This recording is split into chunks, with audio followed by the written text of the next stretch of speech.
আসুন আজ আমরা এমন এক সফরের কথা জানি যে সফরের যাত্রী আমাদের প্রত্যেককেই হতে হবে। এটি এমন এক জগতের কাহিনী যা আমাদের এই পৃথিবীর ঠিক পরেই শুরু হয়, কিন্তু যা আমাদের চোখের আড়ালে। এটি হলো মৃত্যুর পরের জীবনের প্রথম ঘাঁটি, আখিরাতের প্রথম দরজা, কবরের জীবনের পূর্ণাঙ্গ কাহিনী। যখন কোনো মানুষের দুনিয়াতে বেঁচে থাকার সময় শেষ হয়ে যায়, তখন আল্লাহর হুকুমে মৃত্যুর ফেরেশতা হযরত আজরাইল আলাইহিস সালাম তার কাছে এসে হাজির হন। যদি মৃত ব্যক্তি একজন নেককার বা ভালো মানুষ হন, তবে ফেরেশতারা তার কাছে আসেন নূরের মতো উজ্জ্বল আর সুন্দর চেহারা নিয়ে। তাদের সাথে থাকে জান্নাতের সুগন্ধিযুক্ত কাফনের কাপড়। তারা সেই রূহকে অত্যন্ত নরম আর আদরের সাথে শরীর থেকে বের করে আনেন, ঠিক যেভাবে একটি ভেজা আটার ভিতর থেকে একটি চুল খুব সহজে বেরিয়ে আসে। এরপর সেই পবিত্র রূহকে জান্নাতের সুগন্ধি কাফনে জড়িয়ে নেওয়া হয়, যেখান থেকে মেশক আম্বরের চেয়েও উত্তম সুগন্ধ বের হতে থাকে। এরপর ফেরেশতারা সেই রূহকে নিয়ে আসমানের দিকে উঠতে থাকেন। তারা যখন কোনো আসমানের ফেরেশতাদের পাশ দিয়ে যান, তখন ফেরেশতারা জিজ্ঞেস করেন, এই পবিত্র রূহটি কার? উত্তরে রূহকে নিয়ে যাওয়া ফেরেশতারা দুনিয়াতে তার সবচেয়ে সুন্দর নামে তার পরিচয় দেন। এভাবেই এক এক করে 7টি আসমানের দরজা তার জন্য খুলে দেওয়া হয় এবং সবশেষে তার রূহকে ইল্লিন নামক এক সম্মানিত জায়গায় রেখে দেওয়া হয়। কিন্তু মৃত ব্যক্তি যদি একজন বদকার বা পাপী মানুষ হয়, তবে ফেরেশতারা তার কাছে আসেন ভয়ঙ্কর এবং কালো চেহারা নিয়ে। তাদের সাথে থাকে জাহান্নামের দুর্গন্ধময় চট। তারা সেই পাপী রূহকে অত্যন্ত কষ্ট দিয়ে টেনে হিচড়ে শরীর থেকে বের করে আনেন, ঠিক যেভাবে একটি জীবন্ত ছাগলের চামড়া টেনে বের করা হয়। একবার ভেবে দেখেছেন কি ভয়ানক দৃশ্য? জীবন্ত ছাগলের শরীর থেকে চামড়া যখন টানা হয় কি রকম যন্ত্রণা হবে? ঠিক সেইভাবে ওই পাপীদের রূহ বের করা হবে। এতে শরীরের শিরা উপশিরাগুলো ছিঁড়ে যায়। এরপর সেই নাপাক রূহকে জাহান্নামের দুর্গন্ধময় চটে জড়ানো হয়, যেখান থেকে মরা পশুর চেয়েও জঘন্য দুর্গন্ধ বের হতে থাকে। ফেরেশতারা যখন সেই রূহকে নিয়ে আসমানের দিকে উঠতে থাকেন, তখন আসমানের দরজা তার জন্য বন্ধ করে দেওয়া হয়, তাকে ভেতরে ঢুকতে দেওয়া হয় না। এরপর তার রূহকে সিজ্জিন নামক এক অপমানজনক জায়গায় ছুঁড়ে ফেলা হয়। এরপর মৃত ব্যক্তির দেহকে যখন কবরে নামিয়ে রাখা হয় এবং তার আত্মীয় স্বজনরা তাকে মাটি দিয়ে চলে আসে, তখন এক ভয়ঙ্কর অধ্যায় শুরু হয়। মৃত ব্যক্তি কবরে শুয়ে থেকেও তার আপনজনদের পায়ের আওয়াজ শুনতে পায়। যখন কবরের কাছ থেকে শেষ ব্যক্তিটিও 40 কদম দূরে চলে যায়, তখন কবরের মাটি তাকে এমন জোরে দুই পাশ থেকে চাপ দেয় যে তার বুকের এক পাশের হাড় অন্য পাশের হাড়ের ভেতর ঢুকে যায়। এই চাপ থেকে কেউই রক্ষা পাবে না, সে যত বড় নেককারী হোক না কেন। এরপর শুরু হয় সেই আসল পরীক্ষা। কবরে সেই ভয়ঙ্কর মাটির চাপের পর হঠাৎ করে কবরের মাটি দুভাগ হয়ে যায় এবং আগমন ঘটে দুই ভয়ঙ্কর ফেরেশতার। তাদের নাম মুনকার এবং নাকির। হাদিসের বর্ণনা অনুযায়ী তাদের দেখতে অত্যন্ত ভয়ঙ্কর। তাদের গায়ের রং হবে নীল কালো, চোখগুলো হবে আগুনের গোলার মতো, আর তাদের কণ্ঠস্বর হবে বজ্রপাতের মতো ভয়ঙ্কর।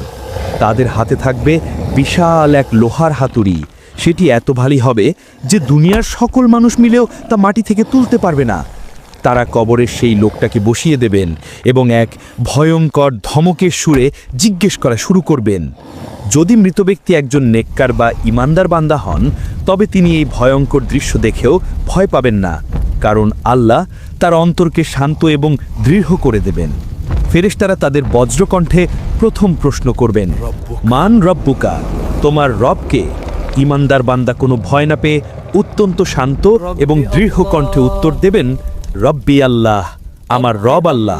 এরপর তারা দ্বিতীয় প্রশ্ন করবেন, ওয়ামা দিনুকা, তোমার ধর্ম কি? তিনি উত্তর দেবেন, দিন আল ইসলাম, আমার দিন হলো ইসলাম। সব শেষে তারা আমাদের প্রিয় নবী হযরত মুহাম্মদ সাল্লাল্লাহু আলাইহি ওয়াসাল্লামের দিকে ইশারা করে তৃতীয় প্রশ্নটি করবেন, ওয়ামা কুনতা তাকুলু ফি হাযার রাজুলু, এই ব্যক্তি সম্পর্কে তুমি কি বলতে? ইমানদার বান্দা উত্তরে বলবেন, হুয়া রাসূলুল্লাহ, তিনি আল্লাহর রাসূল।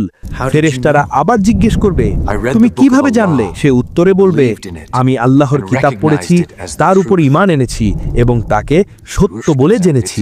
এই তিনটি প্রশ্নের সঠিক উত্তর দেওয়ার পর আসমান থেকে এক গায়েবী আওয়াজ আসবে, আমার বান্দা সত্য বলেছে, তার জন্য জান্নাতের একটি বিছানা বিছিয়ে দাও, তাকে জান্নাতের পোশাক পরিয়ে দাও এবং তার জন্য জান্নাতের একটি দরজা খুলে দাও। সাথে সাথেই তার কবরকে 70 হাত প্রশস্ত করে দেওয়া হবে এবং তার কবরটা জান্নাতের আলো আর সবুজে ভরে যাবে।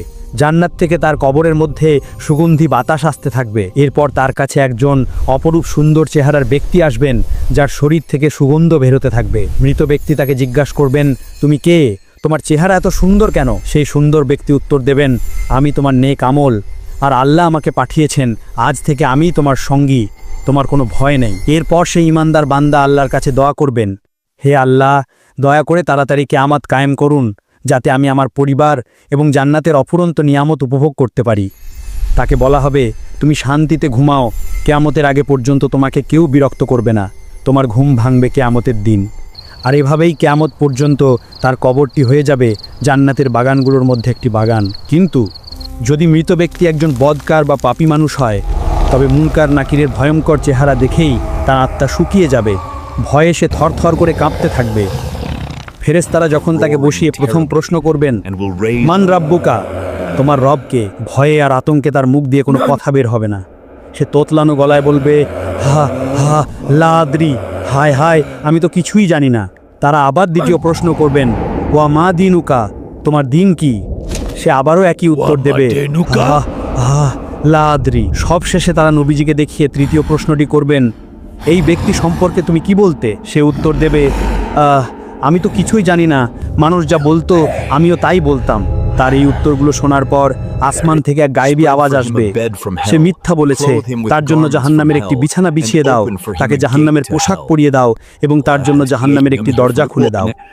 সাথে সাথেই জাহান্নামের ভয়ঙ্কর গরম এবং দুর্গন্ধময় বাতাস তার কবরে আসতে শুরু করবে। এরপর শুরু হবে কবরের আসল আযাব। তার কবরকে এমন জোরে দুপাশ থেকে চাপ দেওয়া হবে যে তার বুকের এক পাশের হাড় অন্য পাশের হাড়ের ভেতর ঢুকে যাবে। এরপর তার কাছে একজন কুৎসিত এবং ভয়ঙ্কর চেহারার ব্যক্তি আসবে, যার শরীর থেকে পচা লাশের মতো দুর্গন্ধ বের হতে থাকবে। মৃত ব্যক্তি তাকে জিজ্ঞাসা করবে, তুই কে? তোর চেহারা এত ভয়ঙ্কর কেন?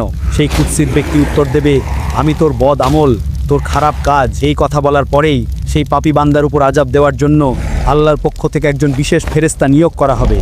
হাদিসে এসছে, এই ফেরেশতা হবেন অন্ধ, বধির এবং বোবা। তিনি অন্ধ হবেন যাতে পাপীর কষ্ট দেখে তার মায়া না হয়, তিনি বধির হবেন যাতে পাপীর চিৎকার তিনি শুনতে না পান, আর তিনি বোবা হবেন যাতে পাপীর সাথে কোনো কথা বলে তার শাস্তি কমাতে না পারেন। তার হাতে থাকবে লোহার এক বিশাল হাতুড়ি, সেটি এত ভারী হবে যে সেই হাতুড়ি দিয়ে যদি কোনো পাহাড়ের ওপর আঘাত করা হতো তবে সেই পাহাড়ও ধুলোয় মিশে যেত। সেই ফেরেশতা কোনো কথা না বলে সেই পাপী বান্দাকে ওই হাতুড়ি দিয়ে এমন জোরে আঘাত করতে থাকবেন যে তার চিৎকারে মানুষ ও জিন ছাড়া পৃথিবীর সকল সৃষ্টি, পশু পাখি গাছপালা সবাই তা শুনতে পাবে এবং ভয়ে কেঁপে উঠবে। প্রতিবার আঘাতের পর সে মাটির সাথে মিশে যাবে আর তাকে আবার আগের অবস্থায় ফিরিয়ে আনা হবে শুধুমাত্র শাস্তি দেওয়ার জন্য। শুধু তাই নয়, তার কবরের ভেতর 99টি বিশাল বিশাল সাপ ছেড়ে দেওয়া হবে। সেই সাপগুলো এতটাই বিষাক্ত হবে যে তাদের একটি সাপও যদি পৃথিবীতে একবার নিঃশ্বাস ফেলতো তবে পৃথিবীর কোনো সবুজ ঘাসও আর জন্ম হতো না। সেই সাপগুলো কিয়ামত পর্যন্ত তাকে অবিরাম ধ্বংসন করতে থাকবে এবং তার শরীরকে ছিঁড়ে খুঁড়ে খেতে থাকবে। আর এভাবেই কিয়ামত পর্যন্ত তার কবরটি হয়ে যাবে জাহান্নামের অসংখ্য গর্তগুলোর মধ্যে একটি ভয়ঙ্কর গর্ত। এভাবেই মৃত্যুর পর কবরের জগতে মানুষ তাদের দুনিয়ার জীবনের প্রথম ফলাফল পেতে শুরু করবে। কারোর জন্য কবর হবে জান্নাতের বাগান, আর কারোর জন্য হবে জাহান্নামের গর্ত। কিন্তু কবরের এই শাস্তি বা শান্তি শেষ নয়, এরপর আসবে সেই মহাদিবস কিয়ামত, এবং তারপর হাসরের মাঠ, মিজান ও পুলসিরাতের পরীক্ষা। যদি কবরের এই জীবনের কাহিনী আপনার হৃদয়কে স্পর্শ করে থাকে এবং আপনাকে আখিরাতের জন্য প্রস্তুত হতে সাহায্য করে, তাহলে ভিডিওটিতে একটি লাইক দিন এবং আপনার প্রিয়জনদের সাথে শেয়ার করে তাদের সতর্ক করুন। আমাদের চ্যানেলটি সাবস্ক্রাইব করে ইসলামের এমন আরও গুরুত্বপূর্ণ বিষয় সম্পর্কে জানতে আমাদের সাথেই থাকুন।